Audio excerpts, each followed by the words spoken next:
que jo crec que hem arribat a un punt en què hi ha una desinformació tan bèstia per part de molts mitjans generalistes que fotre-li la culpa a la gent que estem a Twitter o a altres xarxes és hipòcrita i absurd, perquè la gent es seguirà informant igual.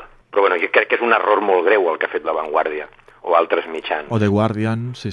O institucions públiques, també. Si em preguntes... hi ha molta gent que em pregunta a nivell professional, en conferències que fem o en classes de màrqueting, tu ho haguessis fet? Dic, no, mai.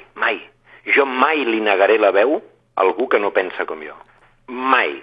El problema és que ens hem polaritzat d'una manera tan radical que si tu no ets pro-Palestina, si tu no ets pro-Kamala Harris, si tu no ets pro-Putin i no ets anti-Twitter, ets feixista. És una paraula meravellosa, que s'utilitza per tot. Carinyo, no tenim patates, feixista!